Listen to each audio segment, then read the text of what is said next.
بسم اللہ الرحمن الرحیم۔ السلام علیکم۔ روزانہ واقعات سننے کے لیے اس چینل کو سبسکرائب کریں۔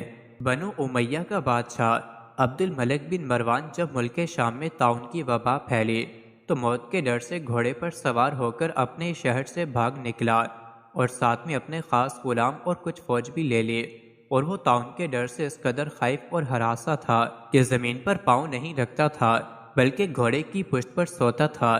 دوران سفر ایک رات اس کو نیند نہیں آئی تو اس نے اپنے غلام سے کہا کہ تم مجھے کوئی قصہ سناؤ، تو ہوشیار غلام نے بادشاہ کو نصیحت کرنے کا موقع پا کر یہ قصہ سنایا کہ ایک لومڑی اپنی جان کی حفاظت کے لیے ایک شیر کی خدمت گزاری کیا کرتی تھی، تو کوئی درندہ شیر کی ہیبت کی وجہ سے لومڑی کی طرف دیکھ نہیں سکتا تھا، اور لومڑی نہایت ہی بے خوفی اور اطمینان سے شیر کے ساتھ زندگی بسر کرتی تھی۔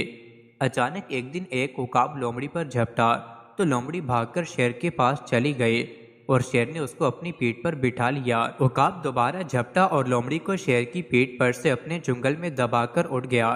لومڑی چلا چلا کر شیر سے فریاد کرنے لگی تو شیر نے کہا کہ لومڑی، میں زمین پر رہنے والے درندوں سے تیری حفاظت کر سکتا ہوں، لیکن آسمان کی طرف سے حملہ کرنے والوں سے میں تجھے نہیں بچا سکتا۔ یہ قصہ سن کر عبد الملک بادشاہ کو بڑی عبرت حاصل ہوئی اور اس کی سمجھ میں آ گیا کہ میری فوج ان دشمنوں سے تو میری حفاظت کر سکتی ہے جو زمین پر رہتے ہیں، مگر جو بلائیں اور وبائیں آسمان سے مجھ پر حملہ آور ہوں ان سے مجھ کو نہ میری بادشاہی بچا سکتی ہے، نہ میرا خزانہ اور نہ میرا لشکر میری حفاظت کر سکتا ہے۔ آسمانی بلاؤں سے بچانے والا تو بجز خدا کے اور کوئی نہیں ہو سکتا۔